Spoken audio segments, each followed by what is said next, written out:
Really? Already? Mm-hmm. All right, Okay, 128. great. We're all fucking... Great. You can stay there. Okay. I gotta move Rick closer to the... eating pizza.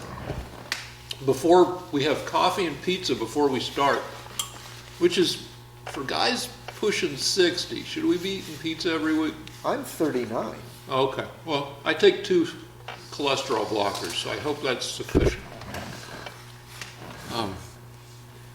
I was just going to say, by way of conversation, Carol and I saw Hustlers yesterday.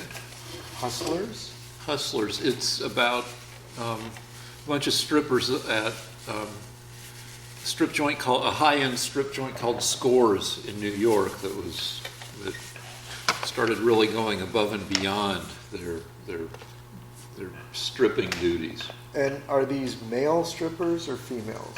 J-Lo and Constance Wu. Okay. And I held back. Every time Constance Wu came on, I wanted to yell woo woo, but I did not.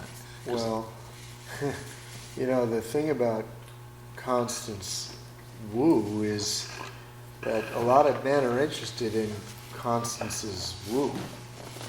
Yeah, Her woo-woo, I mean. yeah. You wait, this is a true story. I got fired from a know. job teaching at a college because I was teaching life drawing, and I referred to the axe wound as the woo-woo. Yeah. I should have just called it the gash or the axe wound, because those are the correct anatomical terms. But I said woo-woo, and I got reported. The deal being that there needs to be a little context. We've talked about this before, but you found that beginning art students are reluctant to draw the genitals. And so you needed to ease them into not being afraid of the genitals with a very bland term, a very non-threatening term for the vagina, or the vulva. And so you called it the woo-woo. And for some reason, the model took offense to that. The feminists in the class were very upset. So it was everybody was just, but the funny thing is you do have to say something to get people used to it. Otherwise, it's, each class is this, walking on eggshells. But hopefully, anyway, so now let's get to the Serious shit. Yeah. Lance, do you want to take a victory lap? For Baghdadi, is that where you're going with that? Yeah. Baghdadi. Oh yeah. So this week, for those of you seeing this show in the year 2030, In the year 2030. because this show will be archived and studied because of its greatness. Well, here, can I say what I think is going to happen to this show? We've got like 200 hours of this junk out there. I think somebody will eventually go through all 200, 250 hours by the time we're done, maybe more, and we'll boil it down into, take the very best 1% of it and turn it into a mildly entertaining documentary that runs about 2 hours. Okay, good, great. Just the chair throwing alone will take quite a bit of time. Bryce, you missed that. Yeah. Yeah. I had a snit. Anyway, I thought it was your finest moment, but the only thing I have to say, all right, so someday in the future, when they're looking at this is the show we did the day that Baghdadi was murdered, was killed by American forces. He is the leader of ISIS. And the only thing I have to say about it, because there's not a lot to say, frankly, is that Trump will get credit for this for about one day. Not even one day, Yeah. because he went to World Series Game 5, which was this afternoon, and at Washington National Stadium, and he got booed, and apparently like a huge number of people in the stadium started chanting, "Lock him up." Well, there you go. So, no, but I'm not concerned with people in Washington, D.C., because they're all Democrats. I mean the media who celebrated Obama's killing of bin Laden for years You got a lot of credit. will ignore this as quickly as possible. If they could act like it never happened, they would, because they're so they're so disgustingly biased. Well, you know who's So biased? as soon as they can, they'll replace it with any possible distraction. Well, I've saw, you know, on Twitter, what's happened is people are retweeting Trump's tweet from when Bin Laden was killed, where he said credit shouldn't go to Obama. It was the Navy SEALs that killed Bin Laden. Let me tell you something. I do feel that any responsible president would be trying to kill Baghdadi. So it's a sad world when a president gets credit for doing something that he should have ordered his forces to do, of course.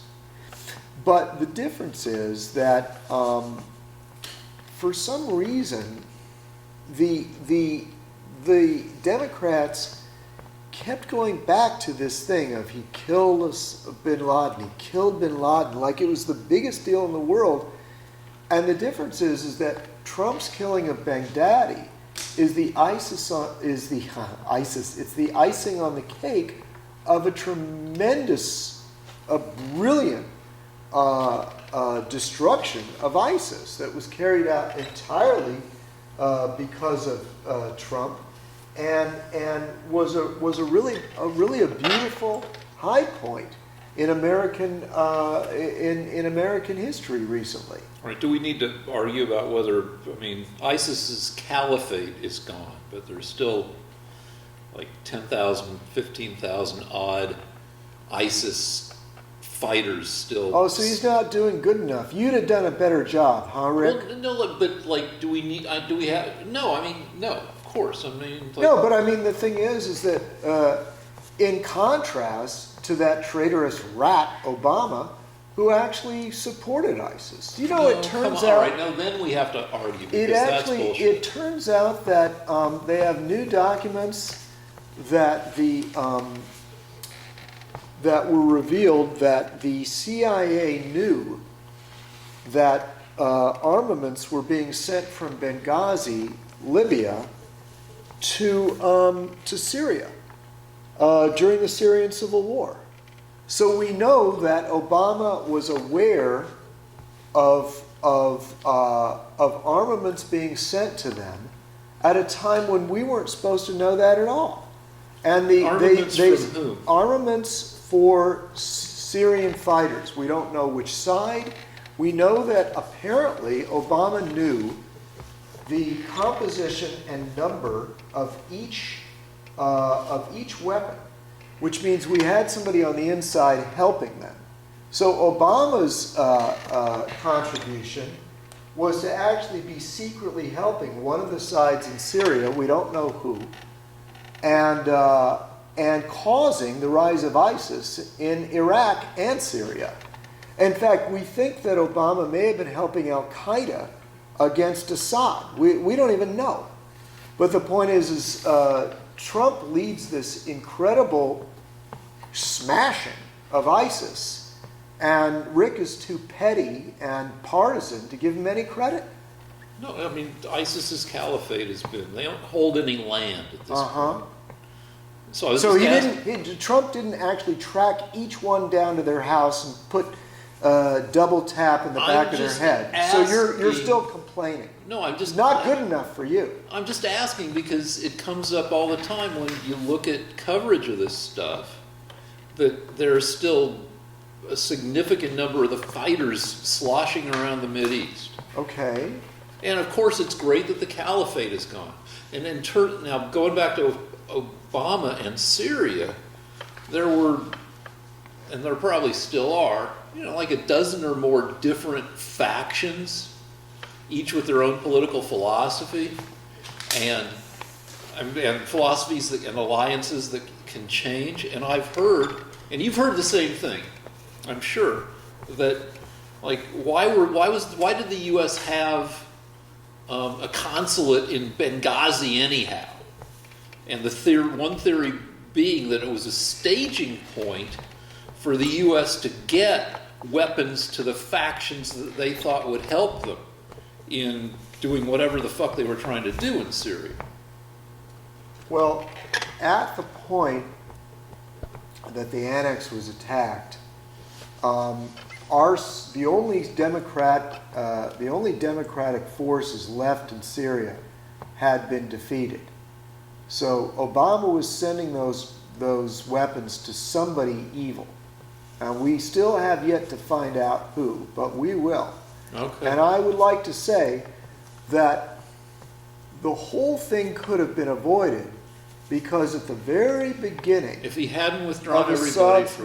no, that's Iraq. That's a different major defeat caused by Obama. All right. The loss of Syria began with a rebellion against Assad, and there was a democratic force that tried to fight Assad, but Obama was too vile to arm them. And as a result, they were crushed.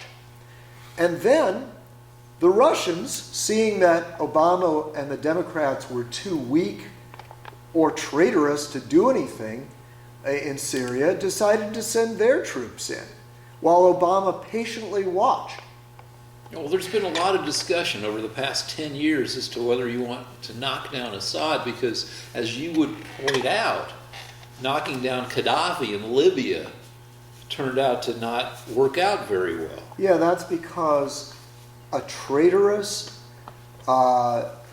defeatist scumbag named Obama decided that what he would do is assassinate, like a coward he was, Gaddafi, and then instead of, in a manly, honest way, plunking down 10,000 troops to restore order to the place, he shiftlessly just left the place to collapse in the kind of irresponsible behavior that no American president has ever done, has ever carried out. This man wiped out a country's leadership and then let it fall into complete chaos. And that's why black people are now being sold in slave markets for the first time since the end of slavery. So ironically, a black president, Obama, is responsible for more black slavery than anybody else. Yeah, there's been slavery going on along the refugee... Not in Libya. But along the whole... Not in Libya, because Gaddafi held it back. He was the strong man that controlled that country. And Obama was so irresponsible that he killed the guy and didn't put up a force there to restore order. So now that country is completely in chaos, and thousands of black people are being sold into slavery. They hang them by their ankles, by the way, to sell them. And you know why? You know why? Because people like you voted for Obama. Nah, fuck that. That's Yeah, bullshit. twice. And I would just like to say that anybody else out there that voted for Obama, it's your fault. It's your fault that people are being sold by the thousand in Libya as slaves. All right, so that's a little bit cherry. No, and you know what? I hope you're proud of yourselves. All right, that's a little bit cherry-picked because more than 1 million, I don't know how many more, refugees. The Mediterranean runs across the top of Africa. To get to Europe, refugees have to move northward through Africa to the Mediterranean coast and then try to get across the Mediterranean to Europe where they can seek asylum. And all these refugees come through there, and they are easy pickings for bandits and slavers and all that. And so it never went away. It wasn't like there was zero slavery. It wasn't like there were zero people taken into slavery while Gaddafi was, now maybe it was, I'm sure it was less, but it wasn't zero. and it was certainly going on across the rest of the fucking area. There's been slavery. It's pathetic, Rick. It really is. It's sad. You actually need to argue this? Yeah, because I read up on it. You're actually going to make an excuse for Obama. Thousands and thousands of people are being put into slavery because that government no longer exists, because it's complete anarchy. And you're going to make excuses. Why don't you just admit for once that you're ashamed of what Obama did? I'm not. And that because you shouldn't have voted for him. This is cherry-picked bullshit. It's bullshit. Let's look it up, shall we? Yeah, all right. How many people are being put into slavery now? Okay. And how many people in Libya? I don't think we'll ever know this. But when Libya was an autocratic state under Gaddafi, Okay. they did not have a thriving slave market. Do you understand that this is news since your hero killed him?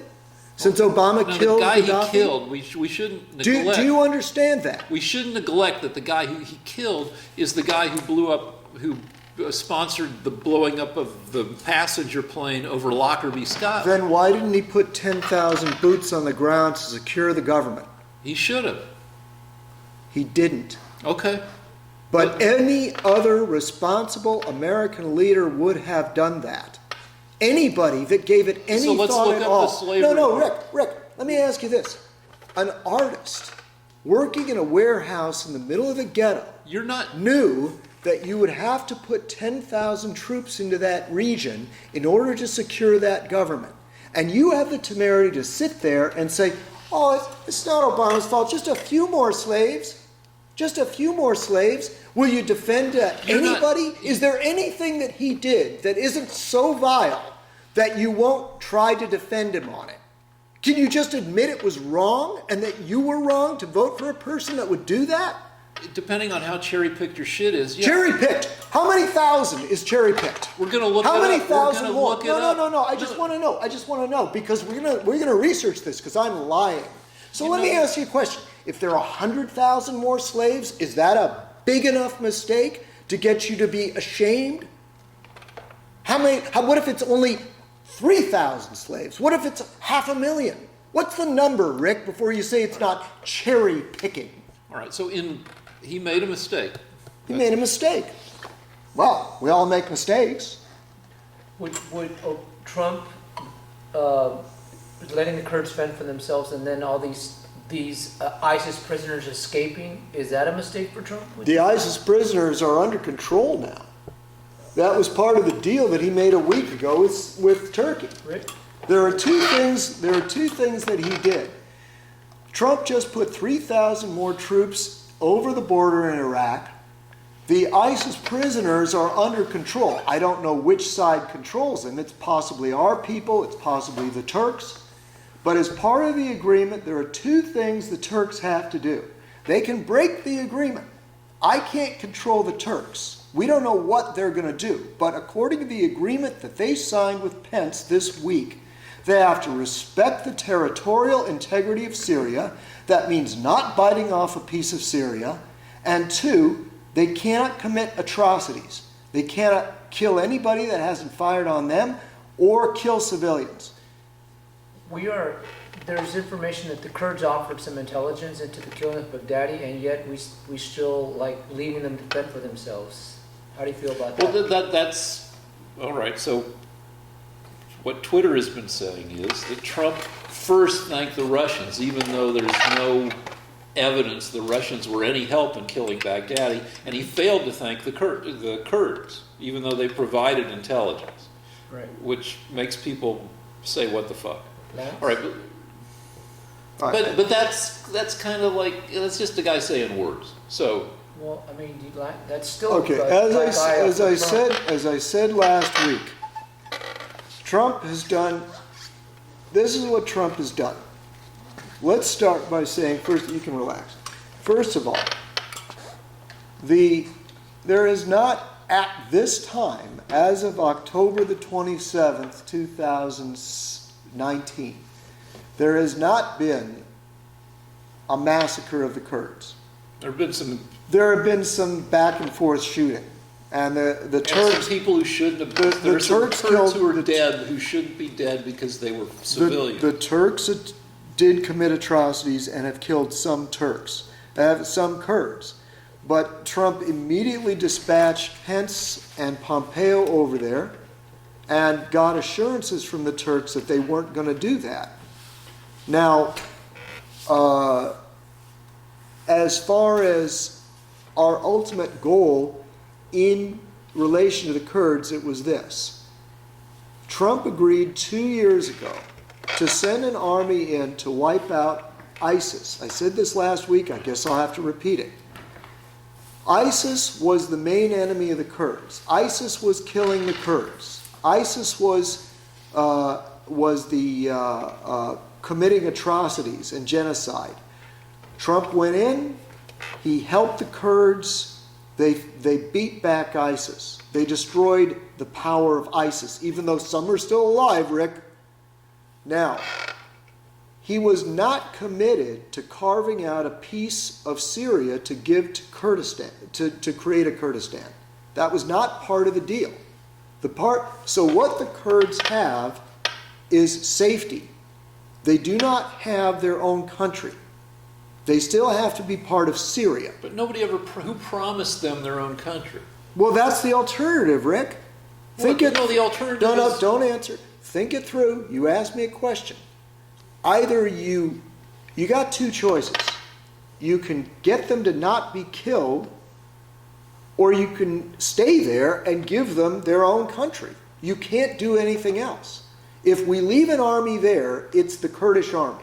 Our army becomes the army of the defense of Kurdistan. So if you want to create a Kurdistan, that's a separate issue. And what's the deal with taking the oil? Isn't that imperialistic of the U.S.? What gives us the right to take We're not the oil? taking the oil, we're defending the oil, because if we don't take it, ISIS will take it. This is the Kurds' oil, right? They're selling it. It's in that area. Now, who It's gets in the the area money that the from Kurds selling? live. Who's getting the money from selling the oil? It should go to the Kurds and the Syrians. It should not go to ISIS. Okay. Or Iran. But Stop. You asked me a question. ISIS and Iran want to take over the oil fields in that area, Sure. because with that money, the Iranians can further corner the oil market, and the ISIS can fund their weaponry so they can kill more people. So it's vital that we control the oil fields. It's not just greed. no, but And don't you think it's odd that Pelosi and Schumer weren't informed? The chain of command, they were not told about this operation. Why? What operation? to kill Baghdadi. Because they're traitors. I wouldn't tell them anything. Are you kidding me? If these people have done everything they can to prevent any kind of progress. Number one. Number two, it's none of their business. The president is the commander-in-chief. What are you That talking means Russia? that means the military You commander-in-chief. let Russia know before Pelosi and Schumer. How do you feel about that? I don't know enough about that. All right, let's break and just look up slavery in northern Africa. Break. I was just telling Lance that that the director's kind of being rough on him, and he said, Oh, I said, I don't care if you bring in 100 people here to argue with me. I can defend my position. I'm not wrong. I mean, the only thing that is a problem is when you have to debate two people who are both shooting questions at you at exactly the same time. You end up turning back and forth, and you get confused, and you can't argue.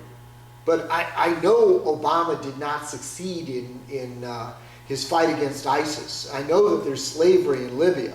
I mean, these are not things that you can talk me out of with some clever argument. "Who's the one that called ISIS the JVs? Was that Bush? Or You was don't that... have to help me. You No, don't have to I'm curious, I'm compensate. wondering. Was it Bush or was it? It was, of course, Obama. And Obama, I don't think he underestimated them. I think he just didn't give a damn. If you want to know the truth, I think Obama was a traitor. I think he wanted us to lose that war. I think he wanted to show that America should never involve itself in other countries. And Yeah, but you love this president because he's trying to not go to war any place and not get us involved in anything. I didn't say that. Well, I mean, that's one of his selling points is he doesn't want to get us It's involved. not why I voted for him. Okay, so, all right. I voted for him because I knew he would crush ISIS, close the border, and bring back the economy. Three things he's done everything he can to do. I knew that he would stand up to the Chinese, which he has. All right. I knew that he'd No, I build can't. up the I can't military. rebut. You got to stop because I'm trying to do this shit, so I can't Okay, rebut. then turn the Lance. camera off.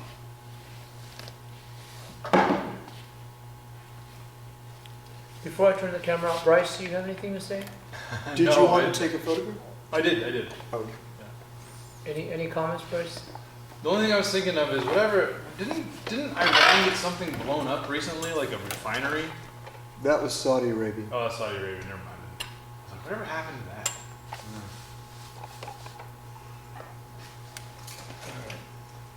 No, I don't have anything meaningful to add. Huh? I don't have anything meaningful to add. Okay. Do you want to talk about the status of the painting while Rick looks at? All right. So This would be a what's good time. happening right now is I'm going to work on his ear. Normally I would move on, but I want to make sure that I finish the face before I move on to anything else. Sometimes it's in art school they teach you to move around the picture, but I figure I'm gonna do it one part at a time because that keeps me. That means that I can't take a vacation from the face. I'm forced to actually work really hard on it. So I'm gonna. And I noticed that there's like a red background right now behind Bryce. Yeah, I'm gonna throw that on today or tomorrow Oh, okay, because. that's cool. Yeah, I've noticed that the red backgrounds, people like those. They seem to give a magical warmth to the figure and a richness. Normally you do a cold background because cold represents distance, but I find you can actually turn it around and just say, okay, well, he's not out in the, there's nothing in the background except maybe some red velvet wallpaper or a curtain or something. So you're allowed to put in a warm background if you think it'll help the piece. Quick question, Lance. Have you ever had to paint a client, and I know Bryce isn't one, but somebody you just don't like you kind of hate, it creeps you out, and what do you do in those situations? Or do you pretty much have to just, are you pretty flexible in terms of personalities, or can you, because of your artistry, can you sometimes, there's some people you just inherently don't like? I've worked with quite a few people I didn't like, and you just be a professional. I mean, it's, if someone hired me to build a house for them, I wouldn't let my emotions get in the way. Yeah. And there are people I wouldn't paint. I wouldn't paint Obama. I wouldn't paint a Democrat that I knew was. But I mean, you can't morally gauge everyone you've ever worked with. I mean, everybody has something in their background that is,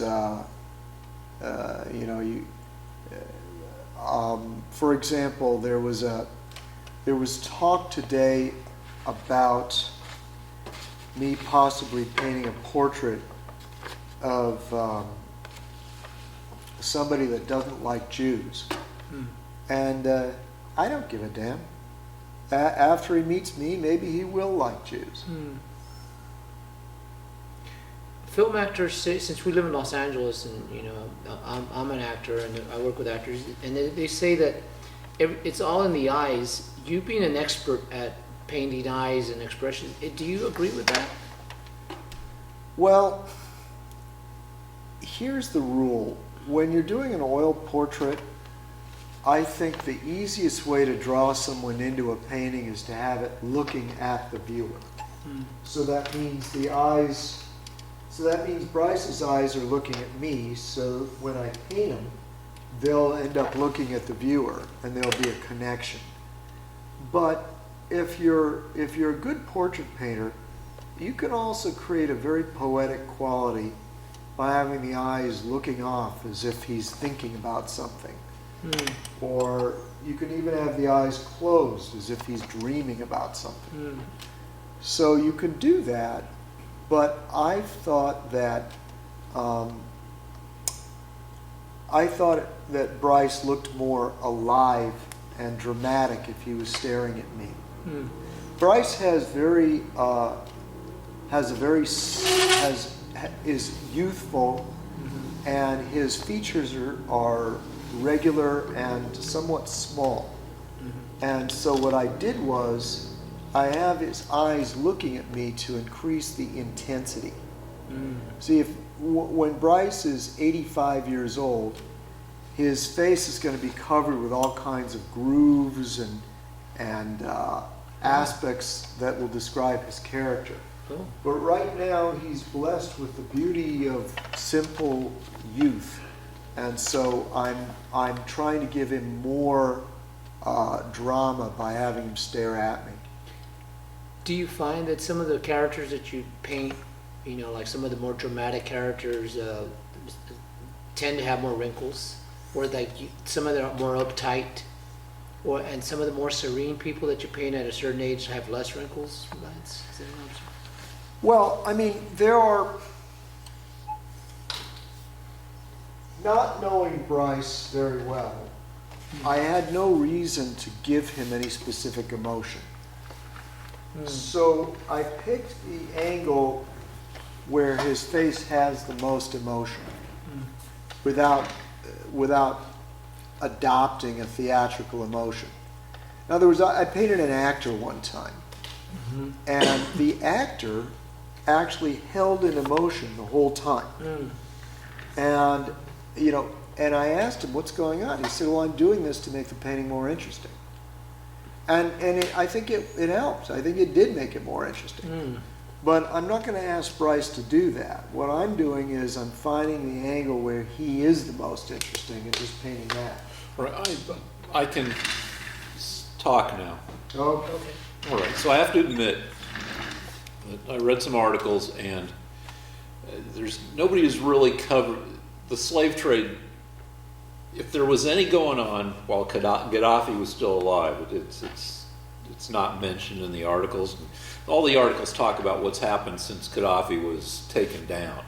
But one thing is, it wasn't just Obama taking Gaddafi out.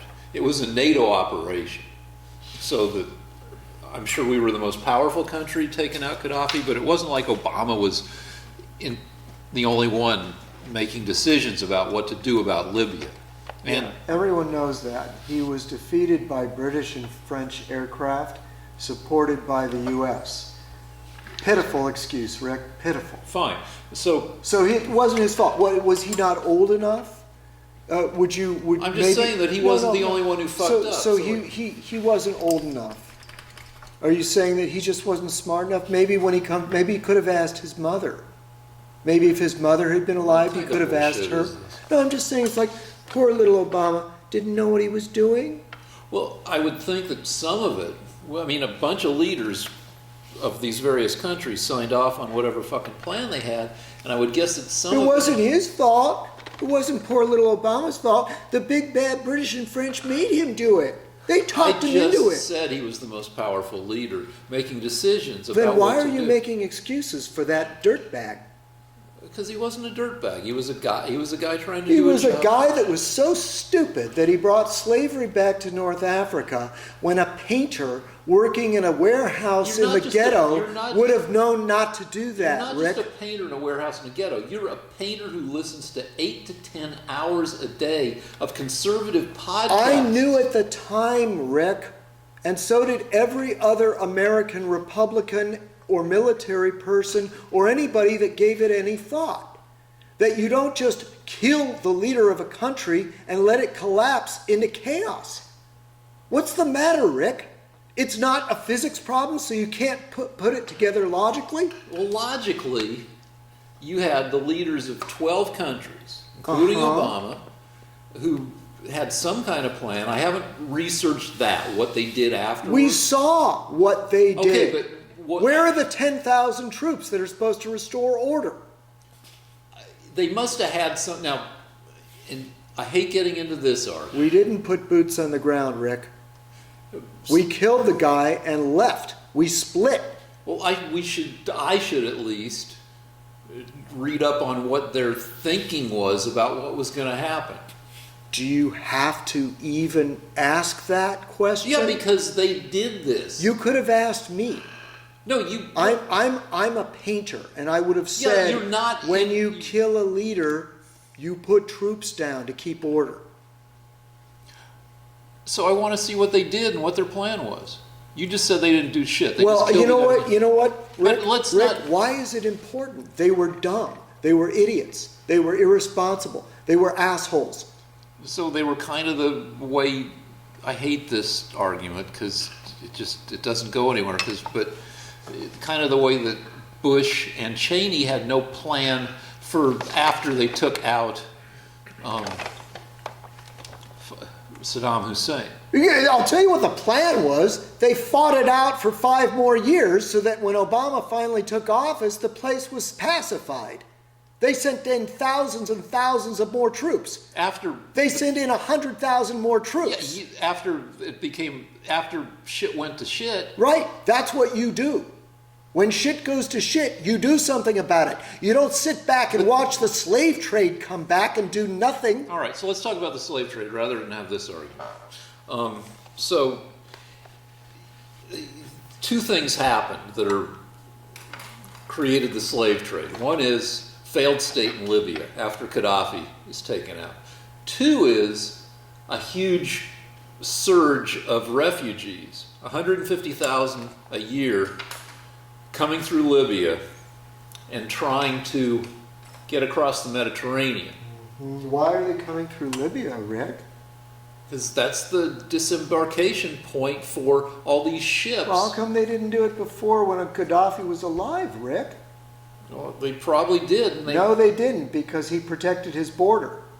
His death is what caused it, Rick. What are you reading? The fucking Communist Manifesto? I'm reading the statistics where you've got. Well, forget the statistics for a minute, because it's not in the numbers. They killed Gaddafi. He was controlling his border. Once his border became wide open, they poured in. It's so not where a did number. They go, where did they go before that? They didn't go anywhere because they couldn't get through North Africa. So I'd say that's probably not the only cause, but you've got 150. What do you mean that's probably not the other cause? The only cause? What are you grabbing at straws now?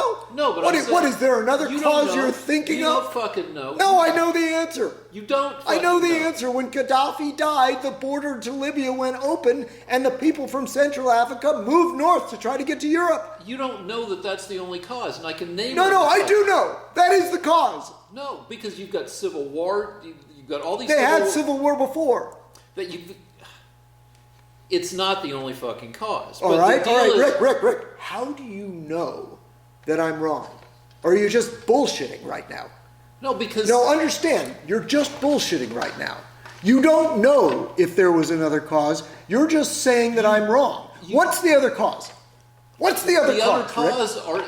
causes are the Yes. conditions that made 150,000 people a year wanting to get out of the countries they Rick, left. they had the same conditions before.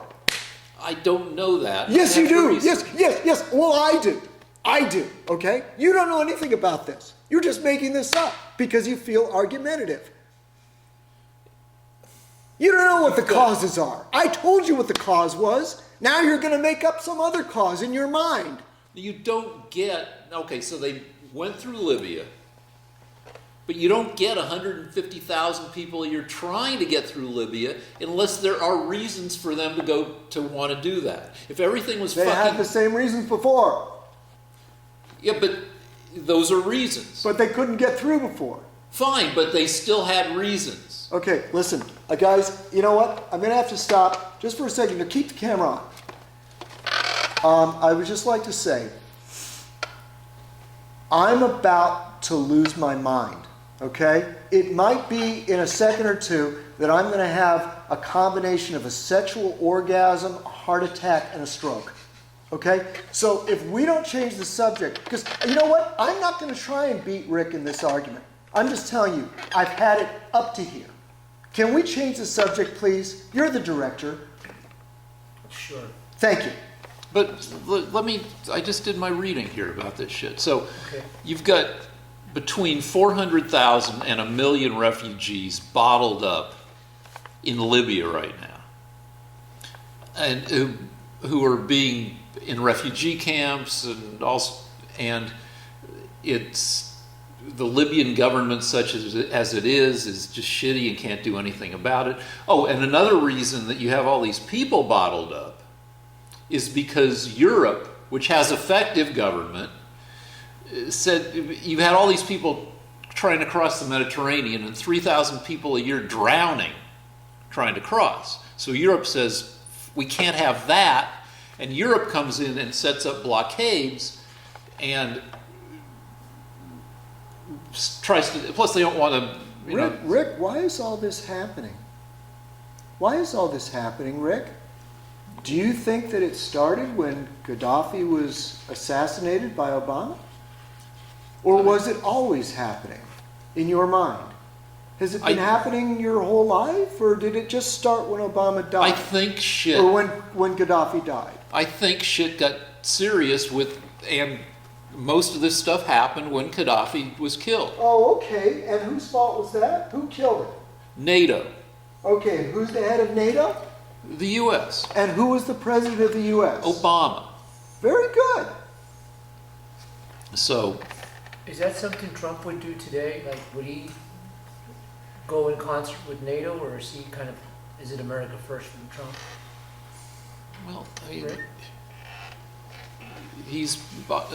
Trump's been fairly isolationist, but you can't predict. I mean, you can't say. It's a is that a bad hypothetical. thing? You can't fucking answer a hypothetical. Is that a bad thing to be isolationist?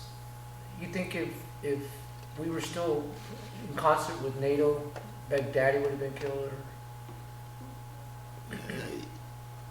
I don't just- think it's just a question. that's not pertinent. I don't think NATO is pertinent to Baghdadi being killed. It wasn't a NATO operation. How do you feel about Trump squeezing money out of NATO, saying that they need to pay their fair share? I mean, some of it's rhetorical. I mean, it's a good arguing point that we spend 4% of our GNP on, is it European defense? Or we spend more than... All right, here's how it works. The defense budget is 4% of our budget, okay? Now, we pay, the European powers generally spend between 1 and 2% on their defense. So as a result, we're paying for their socialist health care. We're paying for them to have good lives because they spend half of what we do on defense. And it's not rhetorical. Trump pointed out, why are we spending all this money so that Germans can get free health care? They need to defend themselves by upping their budget for defense. All right, so it was one of the most beautiful things I've seen when an American president went to Europe and said, hey, why are we paying to defend you so you guys can sit on your asses and drink wine? I mean, you're supposed to be defending yourselves. There's nothing rhetorical about it. What would you prefer, Rick? All right, you here's want the deal. Europeans to not spend more money Here's on their the deal. defense? Was that a big mistake on Trump's We spend 4% of our GNP on defense. The European nations are supposed to, under the NATO agreement, kick in 2% of their GNP. And They're supposed to spend the same as we spend. no, it was 2%. And so Trump wanted to get them up to 2%.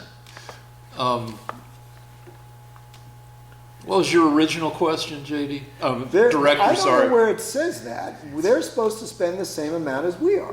I think he wanted them up to 2%. Well, the point is, do you think it's a bad thing that Trump wants them to spend more on their defense? No. So why are you so angry at him? Why do you keep saying that that this is some sort of rhetorical thing? Well, Because it looks good. Maybe he just cares about our country. what was the original question? Just, do you feel that Trump is being, boneheaded by trying to squeeze money out of NATO? It's not boneheaded, but I'm not sure how much getting the extra money out of NATO would affect our defense expenditures. Also, if in fact he was still working in concert with NATO, would we be right We now? still do work in concert. We haven't left NATO. Okay. But in the same way that Obama did, where, Well, I mean, every situation's different. That was the world felt legitimately that Gaddafi was a dangerous guy. Though, was he as dangerous in 2011 as he was 15, 20 years earlier when he was shooting down passenger jets, blowing up passenger jets? I don't know. Actually, Rick, I know. Okay, fine. What happened was Gaddafi was so frightened by what Bush had done to Saddam Hussein that he voluntarily revealed that he'd been working on nuclear, trying to get a bomb, and invited the world to come in and see that he had stopped. So Bush had actually pacified Gaddafi. He was the most cooperative he'd ever been in the entire time he was a leader, because he knew that we were dangerous and might take him out. So there was even less reason to get rid of him. But Obama killed him, and the chaos and massacres ensued. So just one more stupid thing that Obama did. And it wasn't even stupid. At this point, I think You think it was it's fucking pernicious. treason. All right, let's I think move on he to did some it on other purpose. So how sure are you now that Trump is going to be impeached, Rick? And then what's the deal with Trump not wanting to cooperate with the impeachment proceedings? I mean, he doesn't want to let any State Department All right, so- testify. No, the subpoenas. He's not answering subpoenas. I mean, what does he have to hide? Go I'm not sure of anything. I like to look up stuff and see what other people think. And the bookies, you're not allowed to bet on this kind of stuff in the US, but you can bet on it in Britain. And the odds, according to the bookies, are the highest they've been at 75%. There's a thing called an impeachometer that some news source runs, I forget which, that puts it at 95%. Based on everything going on, I'd say the odds are closer to 95% than 75%. That is, what we're talking about is the House holding a vote and voting to put Trump on trial in the Senate, which is step 2 of impeachment. But I don't know. The Democrats have tried to, as far as I can tell, keep things as low-key as possible because the Republicans want to make a big deal of it. The way they stormed the closed hearings this last week to rile up people who support Republicans. So they stormed the closed hearings because you like your hearings closed, right? Well, Rick? no, historically, this is how impeachment hearings begin. They begin with these, because if you look at Nixon, at Clinton. No, they didn't begin in secret, Rick. Rick. They had closed door hearings. No, they didn't. Yeah, they No, did. they didn't. Yeah, they No, fucking they did. We didn't. can break and look it up. Rick, when you have hearings of this magnitude, the president has the same rights as every other American citizen to have an attorney present. Do you know the Republicans aren't even allowed to go into these hearings? 40-something Republicans are on the committees that They're not allowed entitled. in. They're not allowed in. Yeah, they Rick. fucking are. No, they're not. Your sources are misinforming they're you. not allowed to read the materials. They're not allowed to. Wait, let's repeat be them clear. in Who are we public. talking about? The Okay. Republican Congress people There's in an general? intelligence committee and a judicial committee. And okay? one more committee has, there are three the committees. Republicans from the other committees are not permitted in. That's not the American system we live in. First of all, you asked several questions, JD. I'd like to deal with a couple of them. The first is that the White House is finally getting some balls, and they're saying, look, impeachment is not for the head of the House to decide. Impeachment has to be decided by the House. The Constitution is very clear on this. When the Constitution says that hearings are to be held for impeachment, it's not by the Speaker of the House and the head of one of the committees. It's the full House, the House. That means a vote has to be taken of the House. So the president is saying, look, we don't buy this. This is not an impeachment hearing. We don't have to respond to this because this is not constitutional. This is not fair. So I'm glad they're saying, no, this is a farce.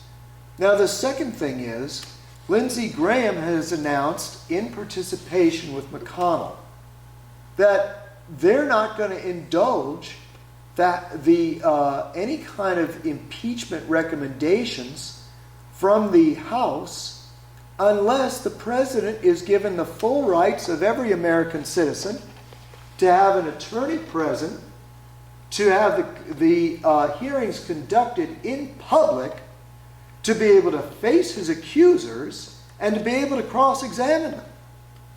So the Senate is going to fight you, Rick, on your little plan, your dirty little fascist plan, your secret hearings. All right, so given all that you said, I'd say the odds that they vote for impeachment are more closer to 95%.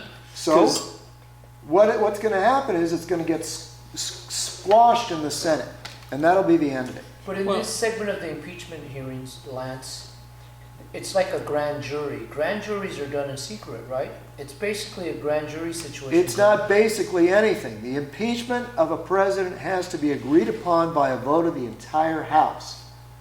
And it has to be... That's going to happen. All right, let me just say, it's going to fucking happen. Odds are. Well, until the entire House votes, the president is not going to cooperate. And But that's the way you like to do things, isn't it, Rick? You like to conduct things in secret. No, this is how this should. Anyway, When was it conducted in secret, Rick? Because I was alive to see the House Judiciary Committee attacking Nixon. I was there. Okay? Yeah, I remember I too. saw it too. Yeah. Was it behind it? Was it in a skiff, Rick? You know what a skiff is? That's Yeah. a secret compartment in the basement of the Senate of the House. Do you think that's the way we should do things in America? Why is it being conducted in a skiff, Rick?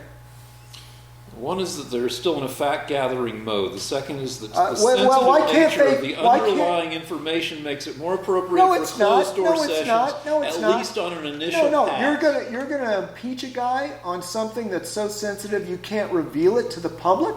How's that gonna work, Rick? So 63 million Americans are gonna have their votes overturned by something in secret that you can't even reveal? What is this, the old Soviet Union? Past presidential impeachment proceedings didn't involve a vote in the full House to formalize an investigation, something that hasn't yet happened in the case. But there's no rule requiring a full vote to kickstart impeachment. There's no rule. It simply says the House will kickstart impeachment. You're reading lies, Rick. It's not allowed to be done by the Speaker of the House. That's not one of the powers of the Speaker of the House. They're lying to you. Do you enjoy being lied to? You're misinformed. You're brainwashed. No. The Constitution says the House. Do you feel like the media being shut out from this process as well? Well, all right, here's what's going to happen.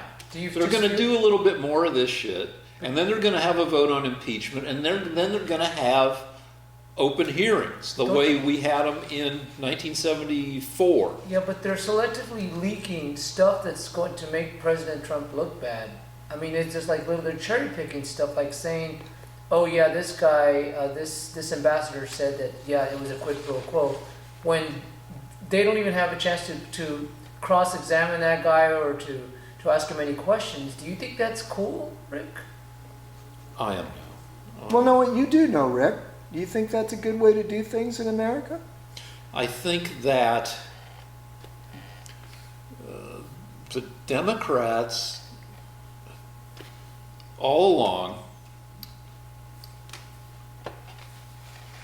have been trying to protect the process from you guys' rabble-rousing. Why can't they protect it out in the open, in the clear, transparent light, so that people can see what they're doing? Why do they have to protect it in secret, Rick? Do you believe? Rick is, right now at this moment, Rick is desperately culling through an article that will pretend, that he can argue that, oh no, it's good to do things in secret in America. Everything should be done by secret. Washington Post, whom you don't trust, article discusses differences and similarities between the impeachment proceedings against Nixon and Clinton and Trump. And discussing Nixon and Clinton, in both cases, a fair amount of preliminary work had been done before the House Judiciary Committee began to consider whether to start the impeachment process.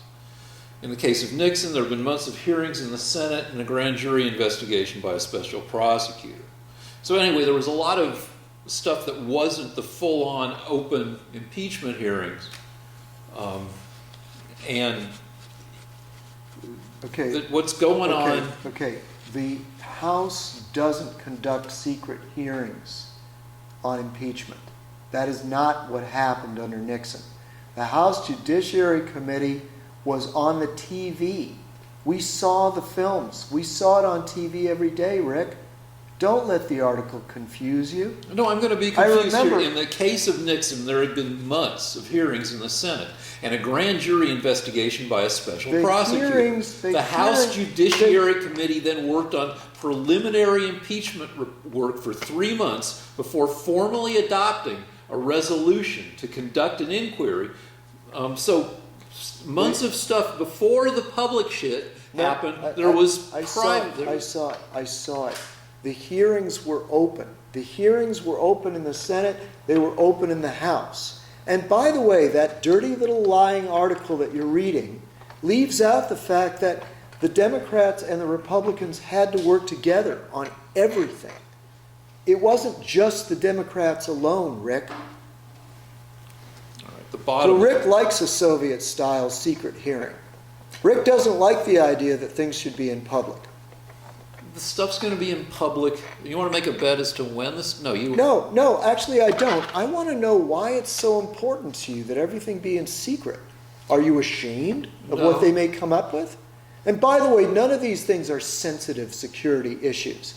They're just a bunch of people going in there and saying what they think happened and what they've heard. Okay. There's no sensitive security Except issues. what is a sensitive security issue is the identity of the whistleblower. Do you know who you think you know roughly who the whistleblower was? He's a guy that worked with Biden and was a member of our intelligence, a CIA guy that worked with Biden. That's who they think it was. Have Who's they brought him they? in yet? Where do you get? You said that's who they think it was. It was There is, Hannity says that it was given to him by a secret source. Have Okay, they brought so- him in yet to testify? The What? whistleblower hasn't even testified, Rick, Okay. because Adam Schiff says they don't need his Because they testimony. have enough corroborating. No, they've got the transcript, Rick. The whistleblower is unnecessary because they have the transcript. So they don't need to protect the whistleblower. They've got the actual transcript written by 12 people in the White House. Okay. So why do you need the whistleblower? Well, everybody's saying you don't need them anymore. Adam Schiff says they don't need him. So why Okay. are the hearings in secret?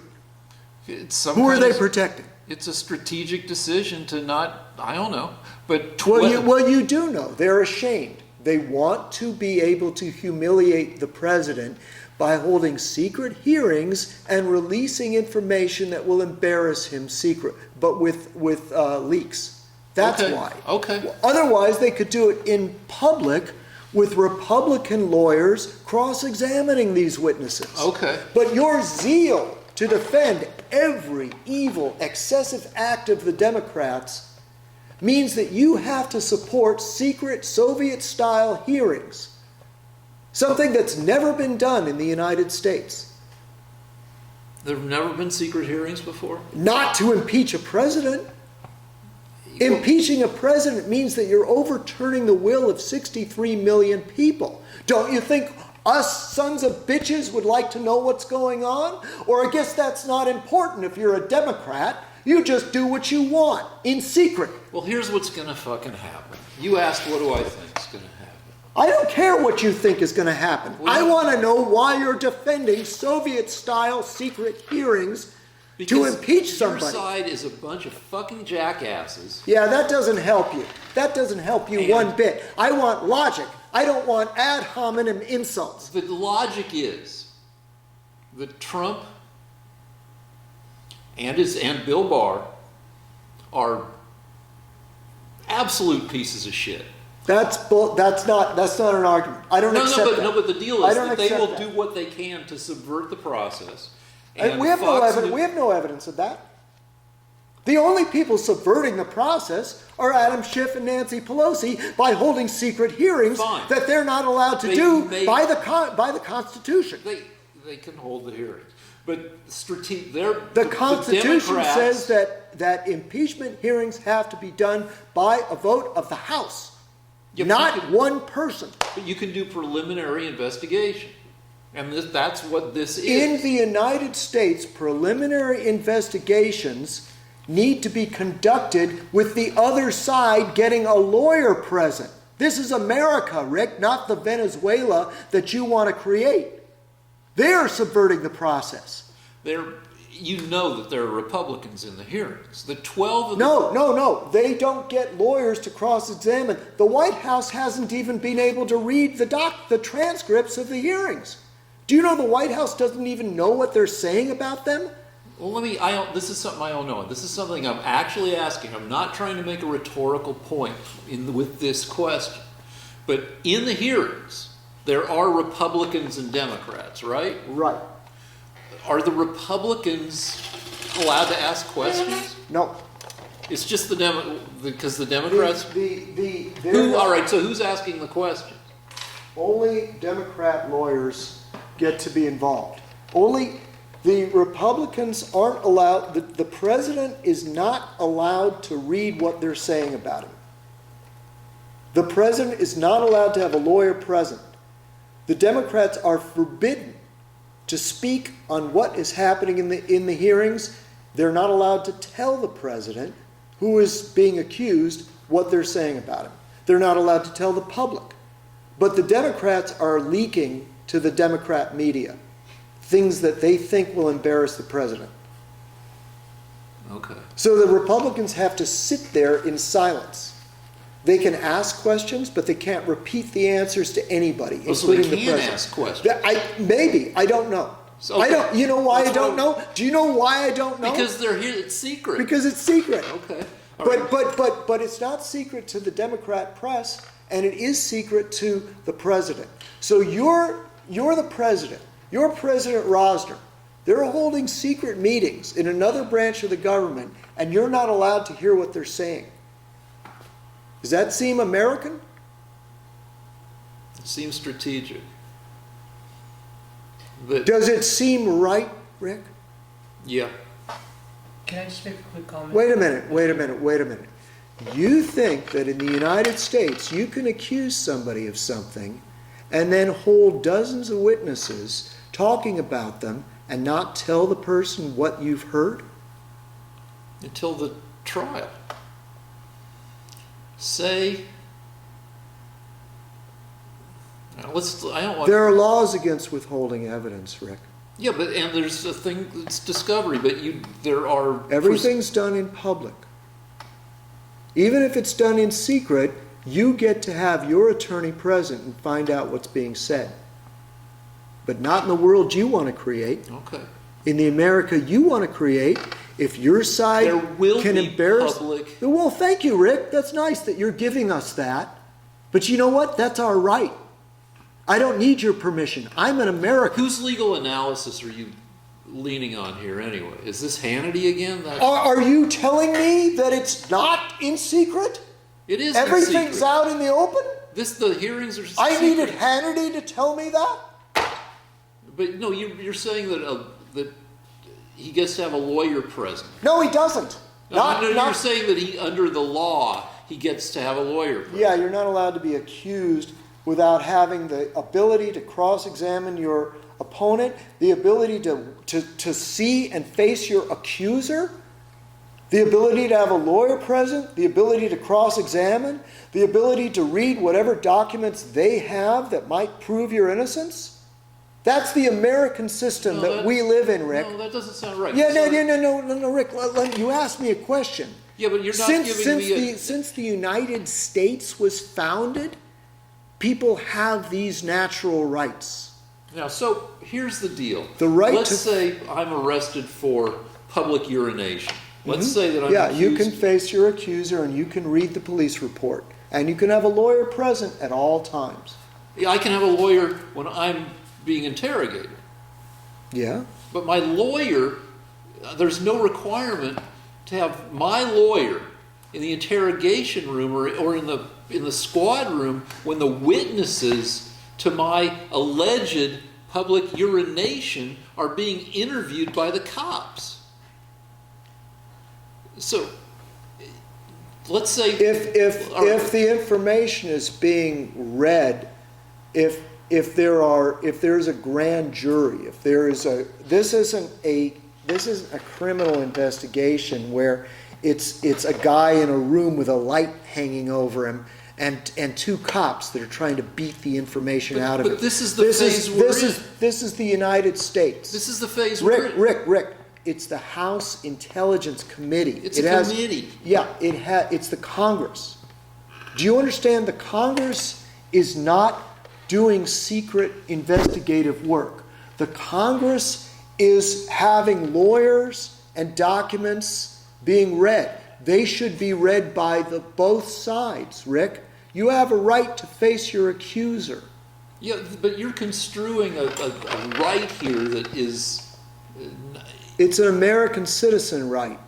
Yeah, but what you're doing is just kind of... Somebody has built a bullshit thing here. No, yeah, it's called the Founding Fathers. No, you can have closed-door hearings.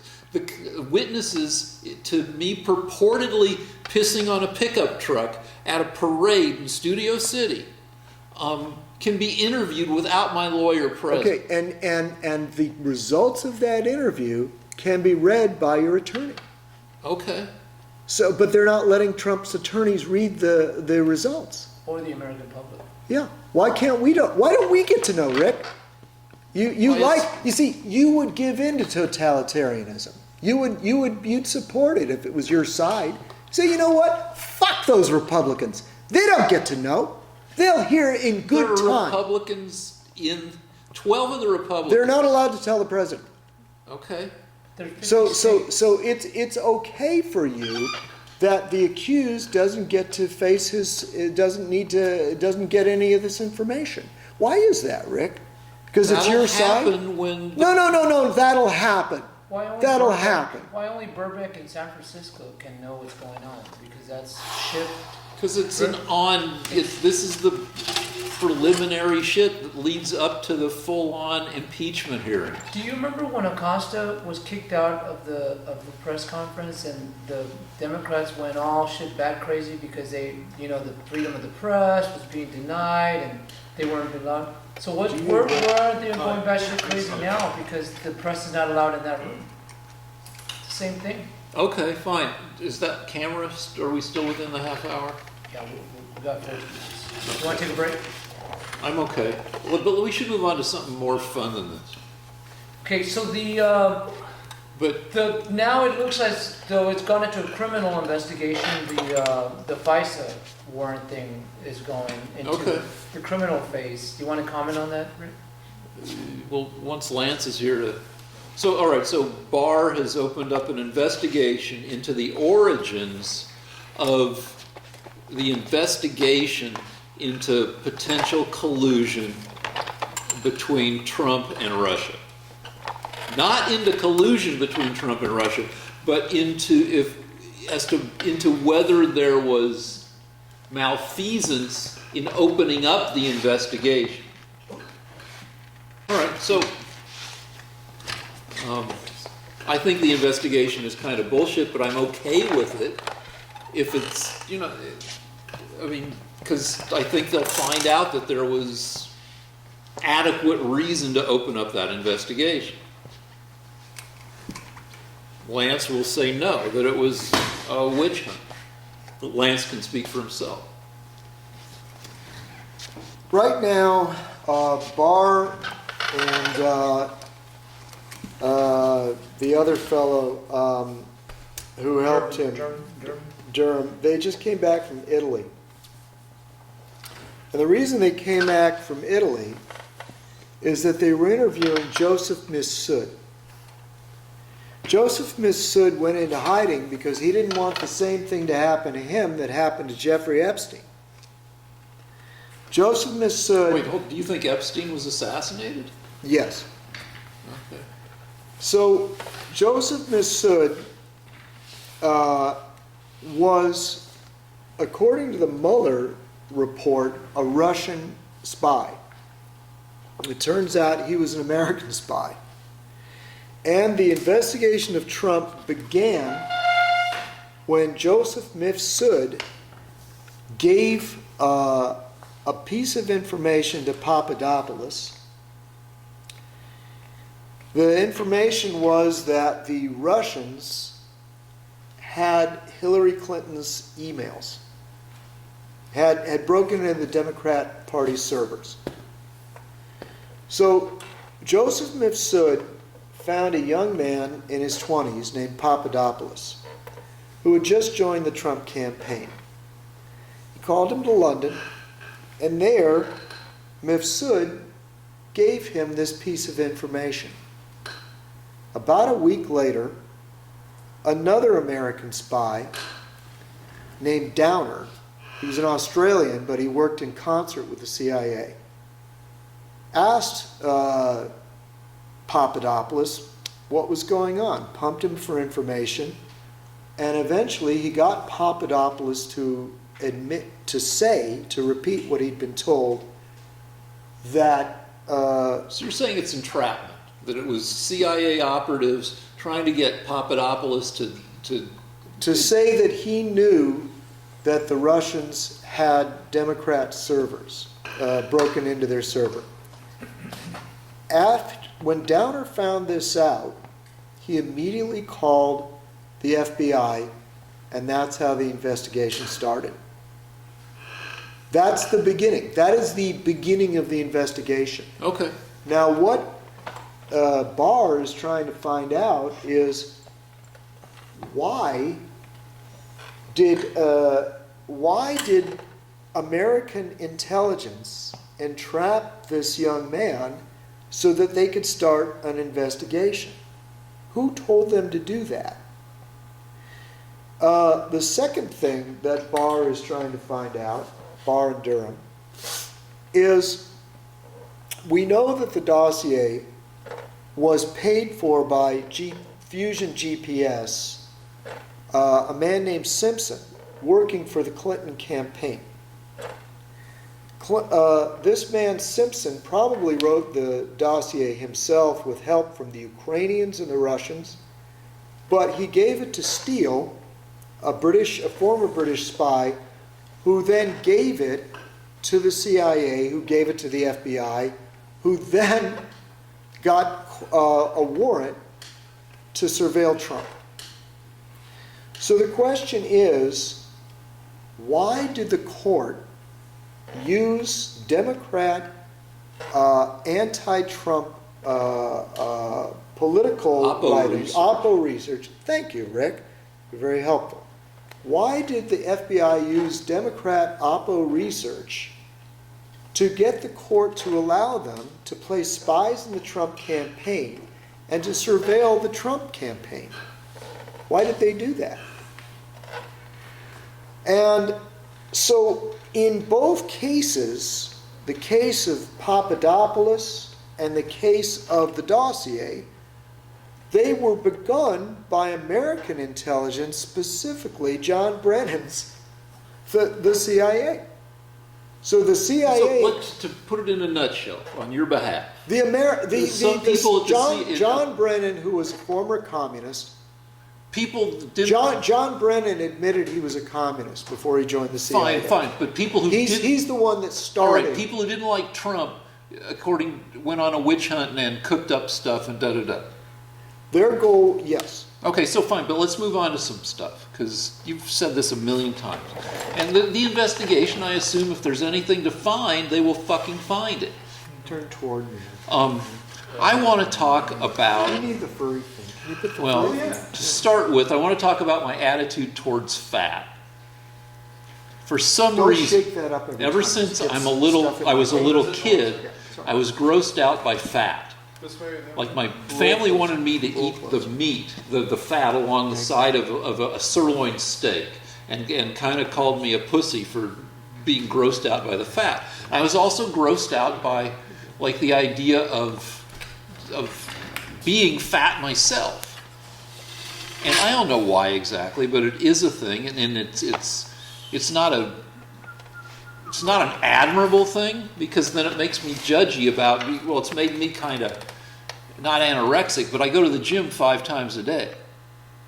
And I'm judgy a little bit about fatness, which brings me to the topic of fat fucks in the Trump administration. So I've admitted that I have a problem with fatness, but I would say that and it's not right. But at the same time, I'd say that with the Trump administration, there's a certain amount of being able to judge books by their covers. That, that there's heaviness. Adie Bryant is a comedian and an actor. She's on SNL, and she starred in a series called Shrill, which is a kind of a fictionalization of the real life of the author. Is it Roxanne Guy? Anyway, about being a heavy-ish woman out in the world. And to my mind, Adie Bryant represents somebody who's heavy, and it doesn't have any, it doesn't reflect on her morality or decency as a person. And for the majority of heavy people out in the world, I don't think their heaviness I'm not making a moral judgment on that. But dang it, some of the fat fuckers in the Trump administration, I do want to, it's all part of that whole thing of entitlement that I can do whatever the fuck I want. And Trump's lawyers were in court this previous week arguing that the Department of Justice policy that you can't prosecute a sitting president does indeed mean, they argued this in fucking court, that Trump could shoot somebody dead and not be charged while he's president. And I think there's a certain amount of fat fuckness that you see in Bill Barr, you see in Trump that they can do whatever they fucking want. They can eat whatever they want. They can do whatever. And your guy, John Solomon, I saw him for the first time. He's the guy who wrote the Uranium One bullshit. He's the guy who, what's the one we were arguing about? Pfizer? No, not Pfizer. Anyway, he's this so-called journalist who cherry picks all this shit and puts together. He's a fat fuck too. Fusion GPS. No, it's something we just argued about over the last couple of weeks. Oh. And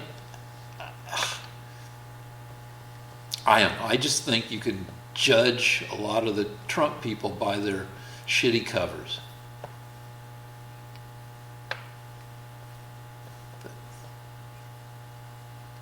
Now Lance should attack that very attackable point I just made. I thought the point was beneath contempt, and I was just hoping that the viewers would listen carefully. When you go to the ballot box, try to have good reasons to vote for your candidate. If you're influenced by things this petty and vile, then I can't help it. The three of us, you and I, and the director who shall remain nameless and genderless. And LGBT. It's they. I'm a they. I'm a they. Okay, says our director. So the three of us are incredibly disciplined, at least, well, you're disciplined in working out and in pursuing your craft and in informing yourself to the best you can using the sources you like about politics and ethics and everything else. You're disciplined. And it shows. You're in your mid to late 50s, and you don't look.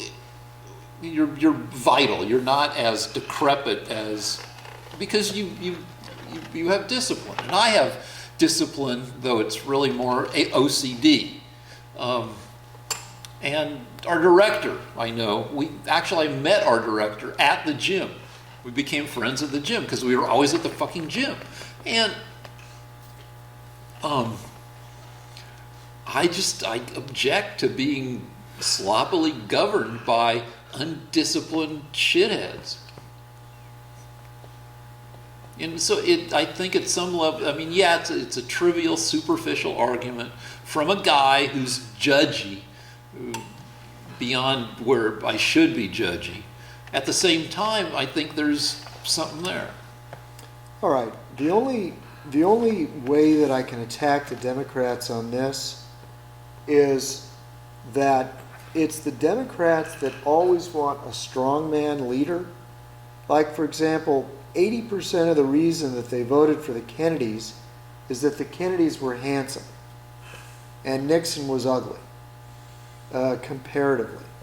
So, again, Democrats don't look to government to be thoughtful, older sons of bitches that, are kind of out of shape but have wisdom. They want a Castro type. They want somebody that inspires them and excites them. And so your Democrat will vote for the more handsome candidate because they're superficial. They don't want leaders, they want messiahs. See, your average Republican knows that he gets his depth from his God, from his religion, from his father. The Democrat is still looking for a strongman. And that's why all over the world they have to have these leaders that are infallible, like Stalin and Lenin and the Kennedys and all these people that are charming and charismatic and handsome. All right, I think you get in trouble when you don't have a charismatic candidate in the race, the presidential race. Because that's what we had in 2016. We had the two least popular major party candidates in who knows how long. You give me Kennedy, and I agree. Like, Kennedy had a lot of problems. Kennedy, it was tragic that he was assassinated, but his presidency that ended after only 1,000 days was maybe saved from being judged more harshly by history because it ended the way it did. But you give me Kennedy, and I give you Reagan. If you go through the whole deal,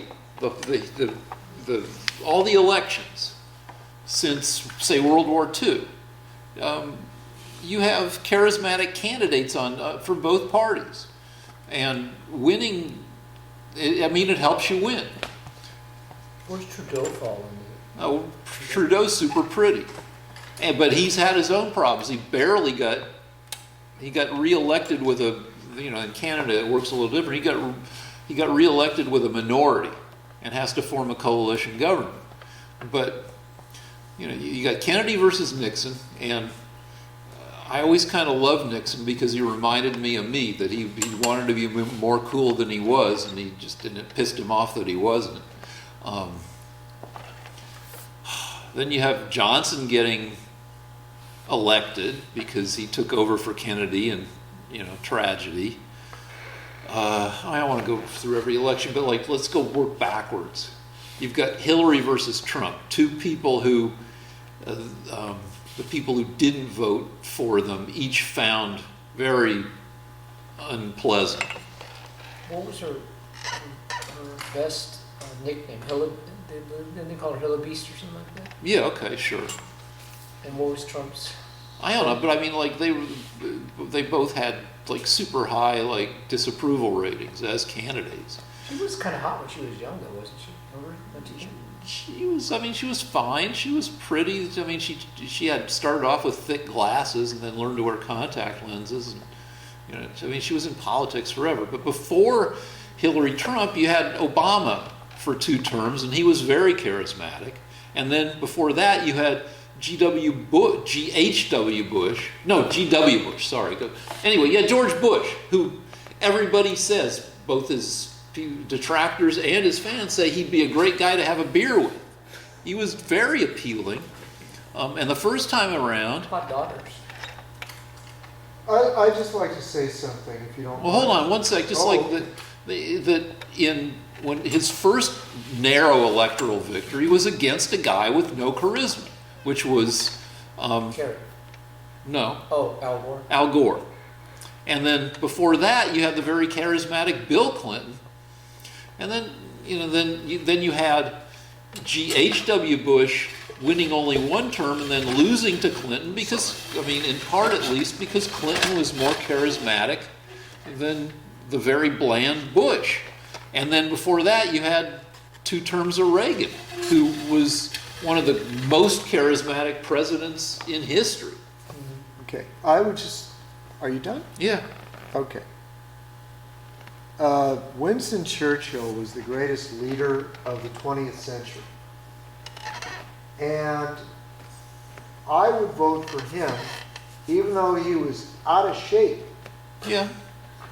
And drunk a lot of the time. I think that the great thing about the election of Trump is that Americans are finally growing up and realizing that you're voting for policies, you're not voting for your next husband. Or Pope. So or your buddy that you want to have a beer with. It's Pope. or play golf with. Or Pope. Or Pope. Thank you. Yeah, he's not your religious leader. He's just, you want the policies that he has and whether he seems capable of carrying them out. So I think it's very maturing for Americans. Now, Rick hasn't made this leap. Rick still wants a president that he considers sexy. But I think a president should just be a cantankerous old son of a bitch that I may not even want to hang out with personally because he frightens me. But I would prefer that to someone I want to have a beer with. I actually think that when Lincoln was elected, he was ugly. They considered him an ugly man. And I like the fact that Americans have said, you know what, Trump is got his hair funny, he talks funny, he doesn't talk like a guy that went to Harvard, he's not measured in his speech, he uses vulgarity, and you know what? I like what he does. I like what he's doing in office. He's fat, and I like what he does in office, because I'm not looking, because I have reached the stage of maturity that you reach when you know enough history that you are voting for the man's ideas, not his appearance. That's Trump voters for sure. People who've reached a mature judgment of history.